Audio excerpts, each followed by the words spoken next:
Alright, in my vision yesterday I saw that Mother had this room before me. I'd better search the room. Who knows?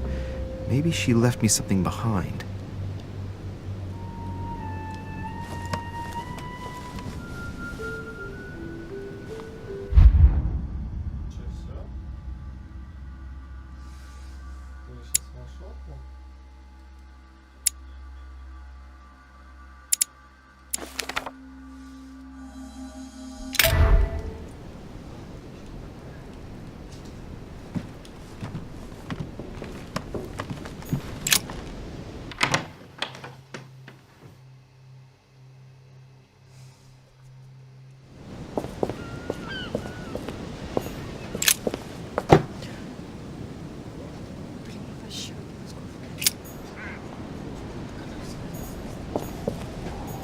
Carmelite water.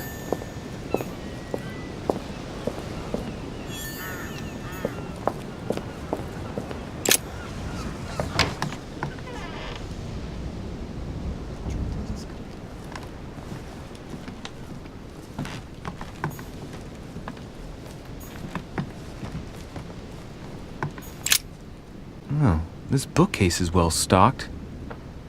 Oh, this book has been put back the wrong way round.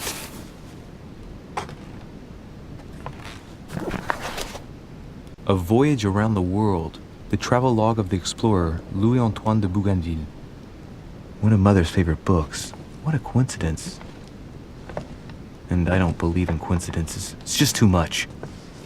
I don't know what's going on here, but if you felt threatened, I'll bet you'd leave a clue, wouldn't you, Mother? Found it. A faint sign of the order, barely visible. Mother, you undoubtedly must have hidden a clue in this book.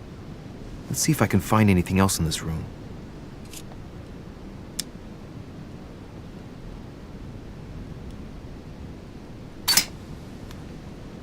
The paper's rougher around the writing. The paper's moist here. Very light stain, barely visible. And the smell reminds me of something.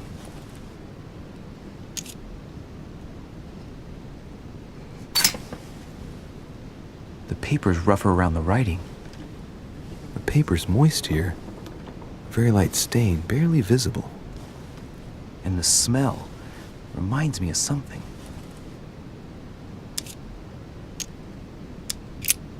I'm not far from solving the puzzle. I must keep searching.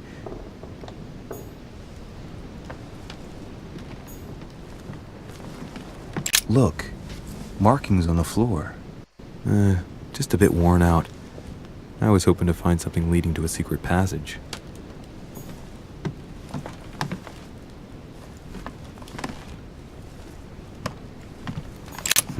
Nothing here. I wouldn't mind a nice, strong coffee, though. Saint Jerome and the Angel. There's a circle around the lock here. Must be the trunk Mortimer was talking about. The key should open it.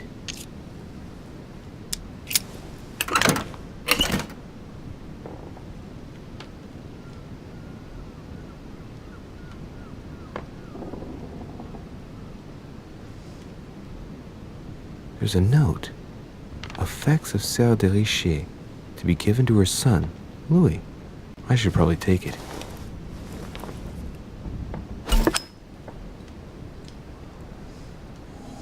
All right, I've retrieved everything.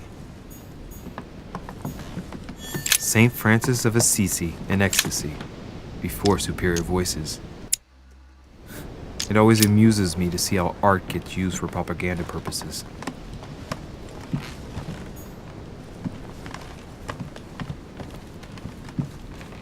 Dear Monsieur de Riche,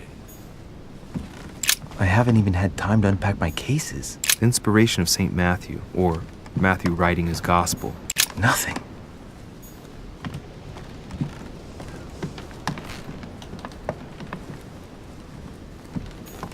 Inferno by Dante.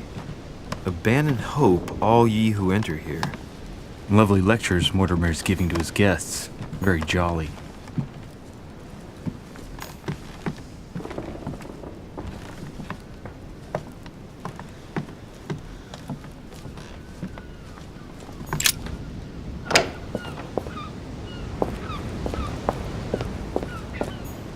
priest's robe, crosses. Must be Piaggi's room. Here's something will undermine my botanist's appreciation for the local climate. Someone's picked some lemons. I'd be surprised if my mother didn't help herself to a few. She was always going on about the surprising properties of lemons.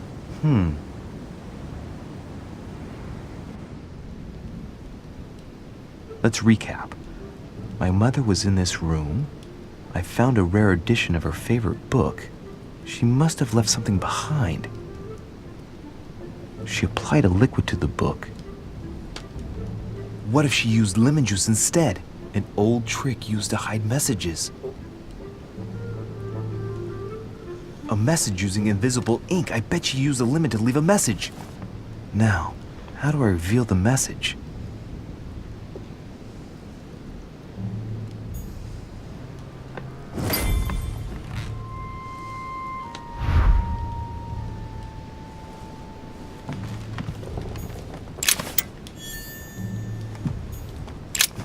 Nothing here. I wouldn't mind a nice, strong coffee, though.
Damn, I'm making a serious mess here. It's no good. It might have worked if the writing had left marks in the paper, but no, there's only traces of lemon. Luckily, I've only put ash on part of the message.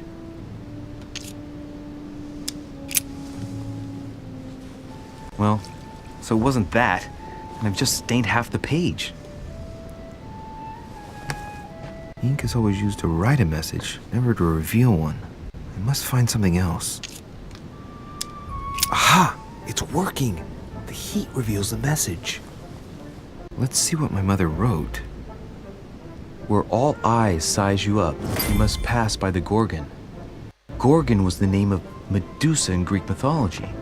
On the other hand, where all eyes size you up, I don't get it. And judging by the number of paintings in the manor, it could be anywhere. Damn! The message continues, but thanks to me, the rest of the text is unreadable. Great. I hope it wasn't a unique edition or Mother's gonna kill me. Now I better hurry and find that damn Medusa. Sir, dinner is served in the red salon.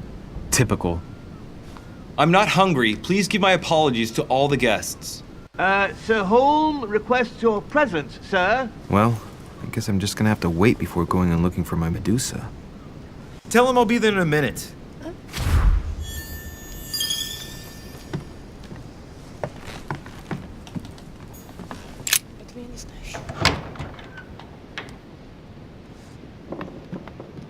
If I get a chance, I may have to take a little tour through the rooms of the other guests.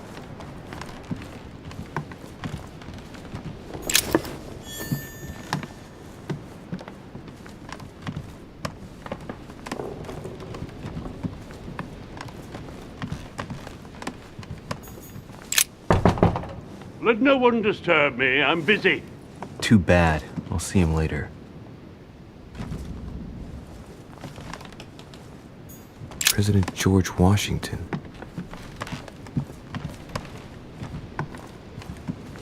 That's the door to Elizabeth's room. For God's sakes, what happened in here?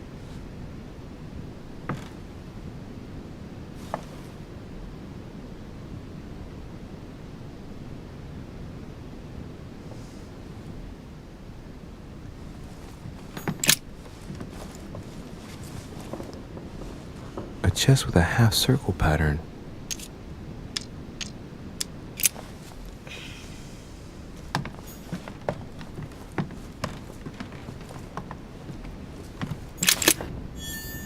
Looks like I found a box containing some kind of white crystals. Well, let's see what it tastes like. Ugh. I really need to stop tasting everything I find now.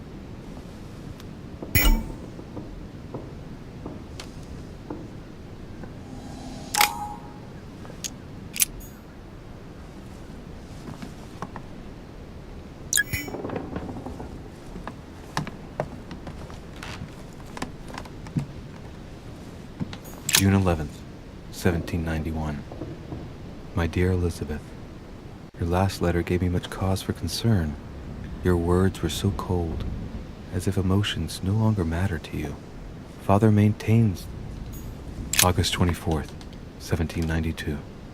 Elizabeth, I am driven to despair and doubt there is any point in writing to you. I'm not even sure you'll receive my letters. Father controls my correspondence more. Carmelite water. An old sesterce from Roman Gaul. A novel of the initiation of a young woman into polite society.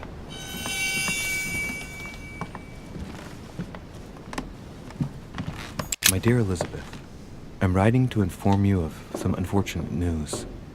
We won't be able to meet as planned on the first Sunday of May. I've been told that you're no better, and, unfortunately, your brother...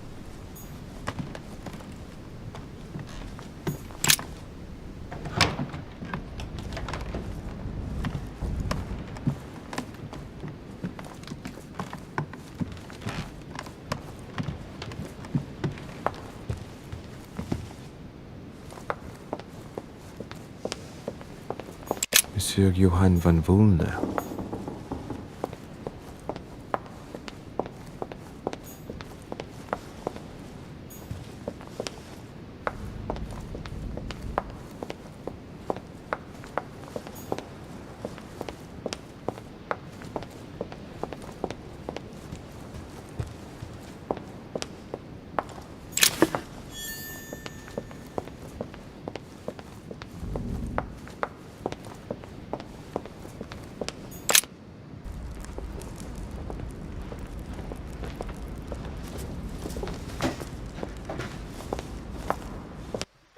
Excuse me, Monsieur I really need to talk to you.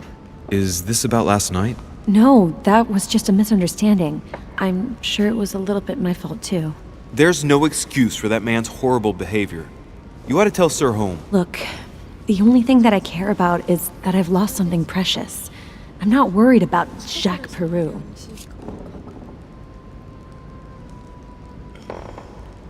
You didn't happen to lose this, did you? Where did you find it? In the small salon. It's the only reminder I have of my beloved sister. I thought that swine stole it from me. You're her son. Sarah de Riche's son. Yes, why? Last night, I found out that your mother was on the island. What are you doing here? Excuse me, but speaking frankly, why would you care? I know your mother very well. Really? Yes, I have been in your mother's care ever since I was born. She nursed you? Oh, I wouldn't say nursed. No. I remember her stare, cold as ice. Her sadistic hands pressing over my mouth to silence me while I screamed in pain. I remember her knees, too. She held me down with them while she cut and burned scars into me. Hold on a minute. What do you mean? You can ask her when you see her. Huh, she's getting more and more agitated.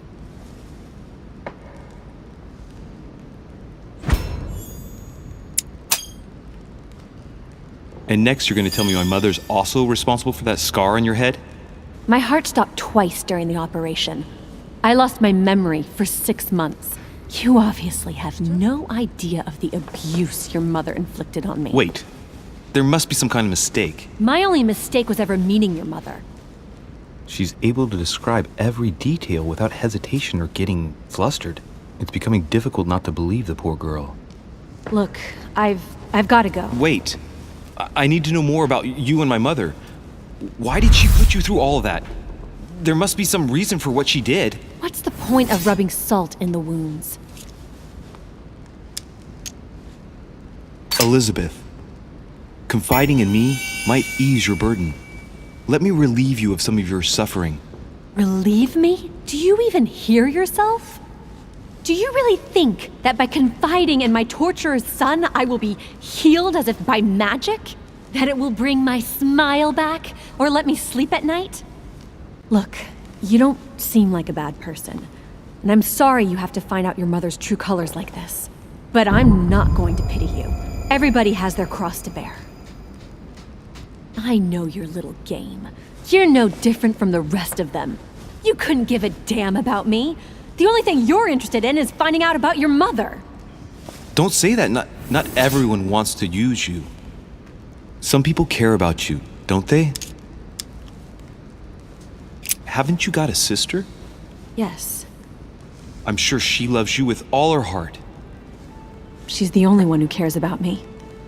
I would have put an end to it all by now if it weren't for her. Since you insist, I'll tell you how I met your mother. Thanks for trusting me.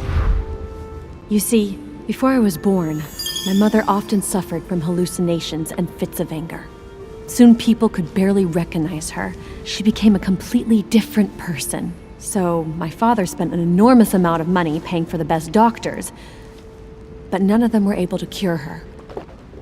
The last resort was to call a priest. So, is that what your father did? No. He went to an expert in the occult. Ah, my mother. Her reputation already extended beyond our borders. My mother's fits stopped at my birth, and Sarah de Riche concluded that the evil had passed into me. Not only did it encourage her to stay, but she took the opportunity to advise my father to separate me from the rest of my family. That's how I was declared stillborn. My fate was decided that very day. It would coincide with my mother's frequent trips to America. I had my first fit when I was 3. That's when your mother began her experiments to rid me of the evil inside. I understand how you feel, but I know my mother. I'm sure she had her reasons, even if it seems difficult to believe. Everything she put me through was all for nothing. My whole life was ruined for nothing. So what brings you here then? My father used to know Sir Holm. He offered to introduce me to the world's leading authority in the occult. Lord Mortimer. He was my last hope. Until I found out he had also invited your mother. It's got to be a coincidence. I don't believe for a second she's come here for you. You can't change my mind about this, Louis. My days are numbered, and I know it.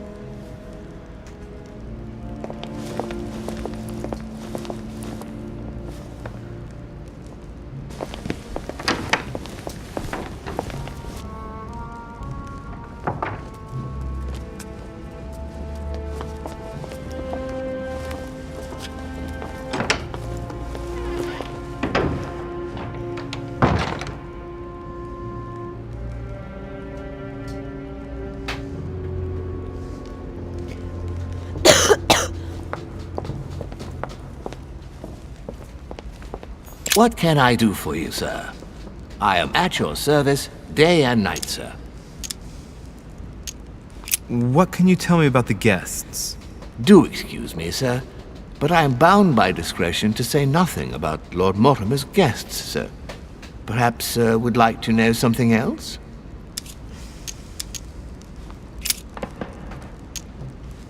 Yes. Can you briefly describe the ground floor, please? Very well, sir. On the ground floor, there are mainly living rooms. Sir finds himself at present in the Grand Hall. From the Grand Hall, Sir can access, on one side, the small salon, where the guests like to relax with a good book. From there, Sir can access the conference room, which is closed at present for preparations. That is where Lord Mortimer likes to gather all of his guests for talks. From the other side of the Grand Hall, Sir may access the dining room. That is where Sir's meals will be served. From the dining room, Sir may benefit from an exceptional view overlooking the island. It is also the best way to access the portrait gallery, where a large part of Lord Mortimer's works are exhibited. And in the gallery, Sir will also find access to the garden.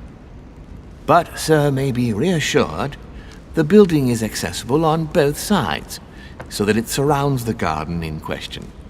So, Sir should not find cause to worry. No one has ever gotten lost. Yeah, except for my mother. Has Sir another question?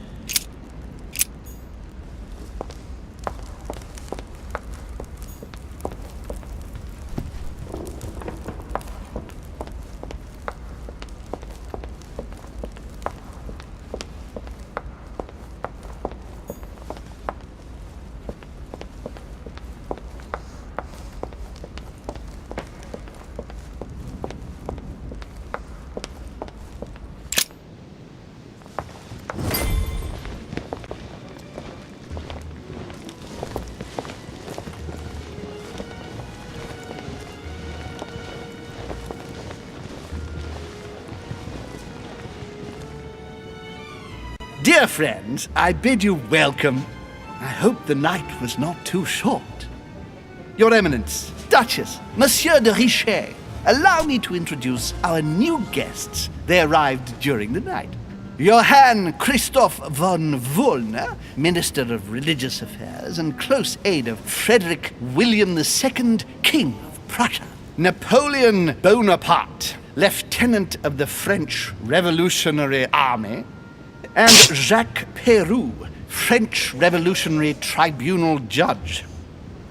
Unfortunately, my friends, Lord Mortimer will not be joining us this morning, but he should be with us later. So, let us begin. What is Mortimer playing at? He tells me to come urgently and he sends no one to meet me? Thank you again for the wine, Your Eminence. It is served every day at the King's table. I am delighted. Volner and Piaggi seem to be getting along well. My dear Johann, how are you? Glad to make landfall at last. And yourself? Very well. And your husband? He's poorly. The French Revolution gives him terrible headaches. Oh, I understand. I shall feel better too, as soon as the situation is settled. If by chance the French crisis is emulated in Berlin, there will always be a refuge for you in London, my dear. Your offer does you honor, Emily. But London is much closer to Paris than Berlin. Beware. The French are capable of sailing up the Thames straight to the Houses of Parliament. Oh, my friend, I am shaking in my clogs.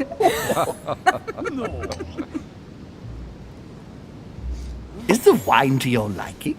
Very much so, Sir Gregory. Such complexity. Typically French. A Sauterne, isn't it? Absolutely. If I'm not mistaken, this is not Lord Mortimer's favourite wine. It is yours. In his absence, I have taken the liberty of making a slight deviation from the rule, but I count on your discretion. Don't worry, I appreciate the same grape varieties as you. I remember the last time we tasted that nectar here at this table. The finest minds of the century were present. And the last time we drank it, the orphanage in Bloomsbury was still in ruins. Would you repeat that? Oh, well, I put some small effort into the works. The orphanage reopened just before Christmas. The bedrooms, washrooms, and the classrooms had all been refurbished. I don't know what to say. You have given the girls a wonderful Christmas gift. Thank you. I made a promise. Now it is done.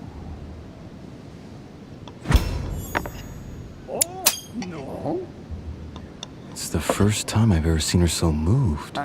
Just mentioning that orphanage broke right through Emily's hard shell.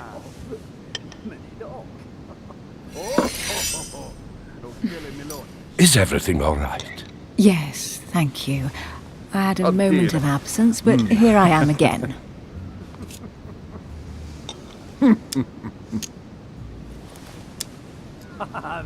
My lord, I only know the prestige of your name.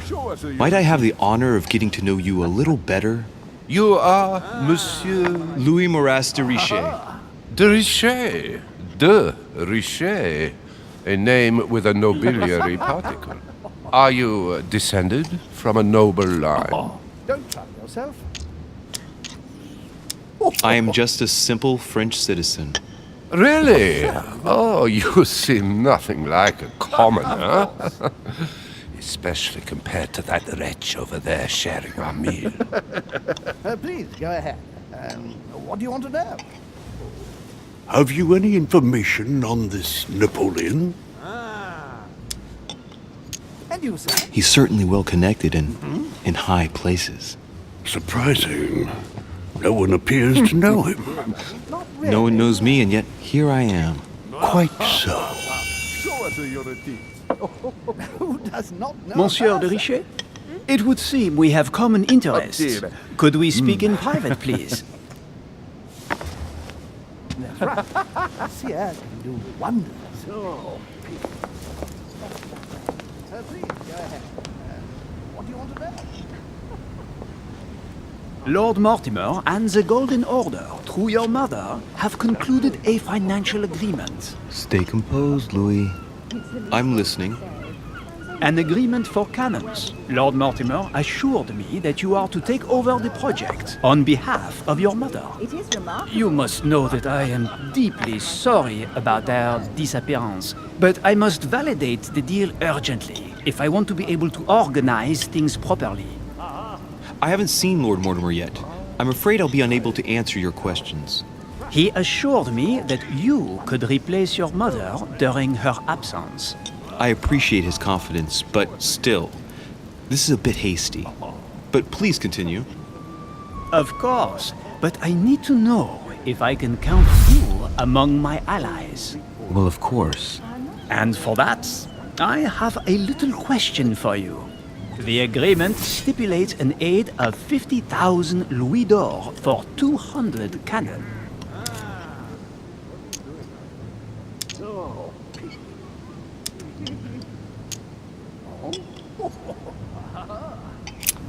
Absolutely. 50,000 louis d'or in hard cash. The offer I'm talking about was for only 20,000 louis d'or, Monsieur de Riche.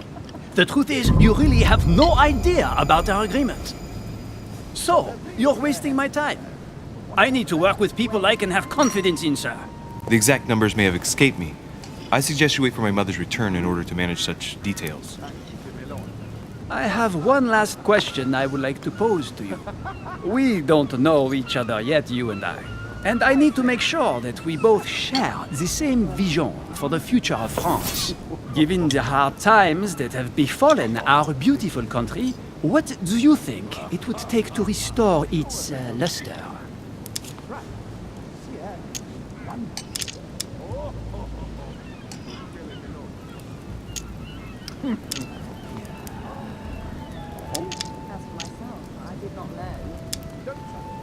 Let the people make their own choices.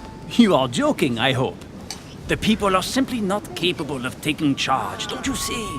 They are an uneducated mob who react on the spur of the moment, incapable of providing a coherent vision for the good of the country. I think there must be a misunderstanding. What do you mean? I cannot believe that Lord Mortimer advised me to speak to you. I must have misunderstood. Excuse me, please. Bravo, Louis. Total fiasco.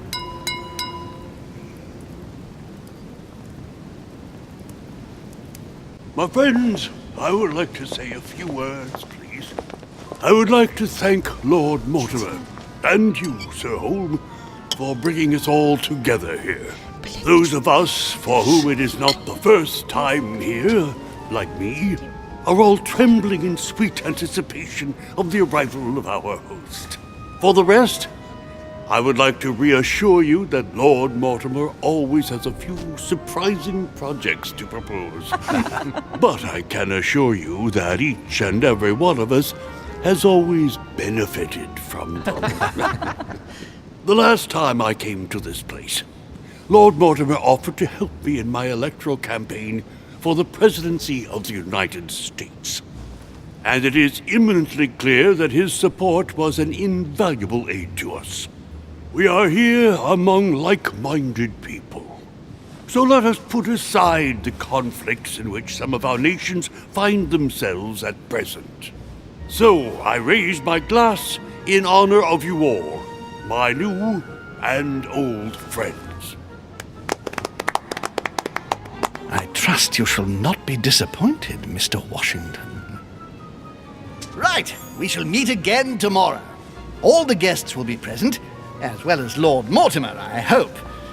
Until then, I trust you will find plenty to keep you amused.